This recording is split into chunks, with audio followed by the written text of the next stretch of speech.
Love has become a relevant thing in human life only because human emotion is a strong aspect of being human being. In human life, emotion is a very powerful thing. Even in this day and age, though people think they're very intellectual, even today, their emotions are the strongest aspect. Yes or no? It's the most intense aspect of their life.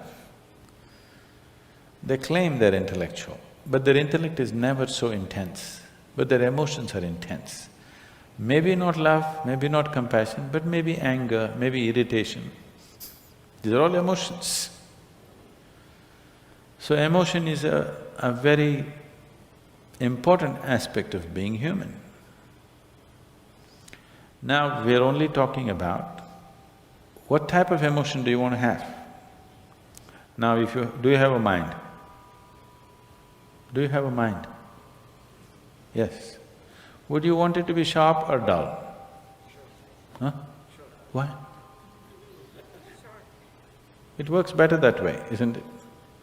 Similarly, if you have emotions, do you want to have sweet emotions or bitter emotions? Sweet emotions, it works better that way, isn't it? So love means just that. You have transformed your emotions into sweetness. Now I want to be in love without emotion. That's a very European idea.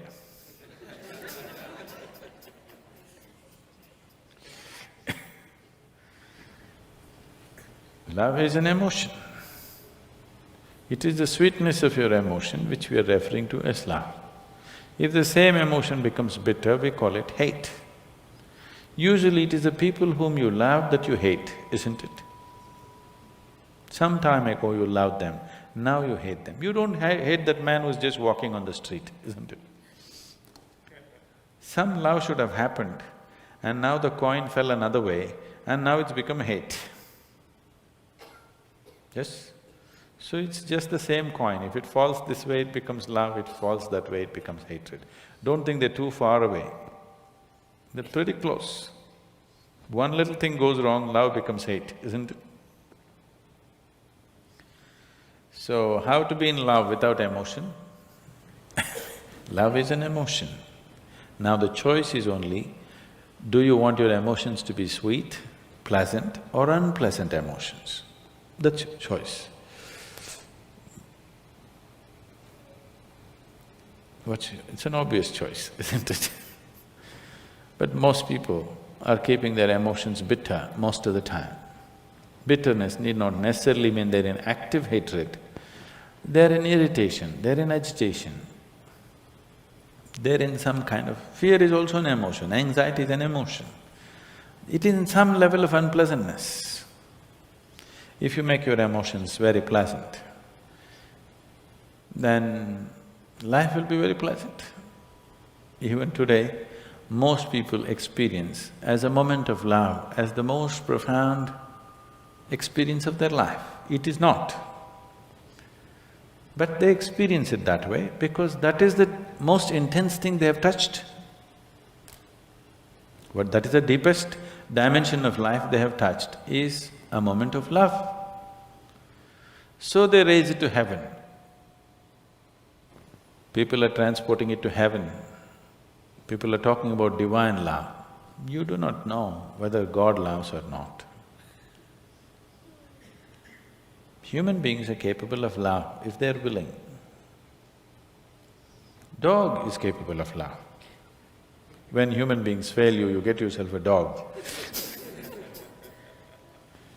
If you get a dog, 12-year guaranteed love affair. Yes? Do not underestimate this. You get yourself a dog, every day you come home, what a welcome you get. Your wife, she's no good. One day she's one way, your children, they're not interested whether you come home or go.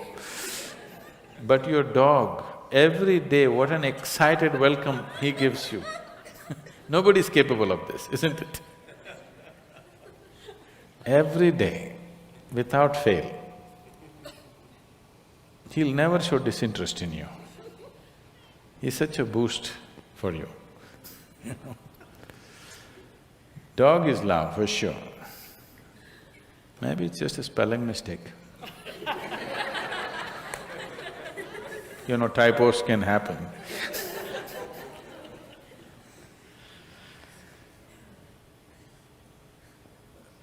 Now, if you made yourself in such a way, nobody around you can love you, then the only succor you have is somebody must love you long distance from there. It's an unfortunate way to live. God loves you, it's the most unfortunate way to live. That means you made yourself in such a way nobody can even look at you. If people around you cannot help loving you, that's a nice way to be, isn't it? You may not be great, maybe at least you're cute. Yes? So, in yoga, we don't look at anything as love, hate, happiness, misery, we don't look at it that way. We just look at it this way. Do you want to be pleasant or unpleasant? If you become pleasant in your body, we call it health. If you become very pleasant, we call it pleasure. If your mind becomes pleasant, we call it peace. If it becomes very pleasant, we call it joy. If your emotions become pleasant, we call it love. If it becomes very pleasant, we call it compassion. If your very life energies become pleasant, we call this bliss. If it becomes very pleasant, we call it ecstasy. If your surroundings become pleasant, we call it success. So, the other names that you give are just leading to confusion. Should I be loving? You don't have to be loving. Just be pleasant in your body, pleasant in your mind, pleasant in your emotions, pleasant in your energies, you will be a wonderful being. If your emotions are pleasant, if somebody comes here, you can share that pleasantness with them. If your emotions are unpleasant, for sure you share that with people, isn't it? Yes or no? So you cannot do something that you are not. If this is feeling pleasant now, it will naturally be pleasant to everything. If this is feeling unpleasant right now, it will be nasty to everything. So instead of seeing how to make this pleasant, you want to be pleasant to somebody. That is being loving. You don't have to be loving. If everything within you has become pleasant, whatever is needed in that moment, you will do. If you need to say pleasant things, you'll say that. If you need to say some hard things, you'll say that. But without any unpleasantness in you, that's important, isn't it? If you'll have to fight a war, you'll fight it without any unpleasantness in you, that's important. Then you will do everything only to the extent it's necessary. You will not overdo anything. If you say, I love somebody, you will exaggerate things about the people whom you love. You will exaggerate good things about them. If you say, I hate somebody, you will exaggerate bad things about them. You'll never see anything the way it is. People go blind with things that they love, isn't it? They have no sense, they lose all their sense. If they hate also, they'll lose sense. If you like, you will lose sense. If you dislike, you will lose sense. The doorway of life is in being equanimous, that you're able to see everything just the way it is. Now you are pleasant to somebody not because somebody is nice. You're pleasant to somebody because you are pleasant, that's all. This is more guaranteed. It's a more guaranteed love affair, isn't it? You're being pleasant to somebody because you're pleasant. If I'm being pleasant to you because you are nice, tomorrow if you're not so nice, something else will happen, isn't it? If you mortgage your pleasantness to something outside of you being pleasant or unpleasant is only by chance.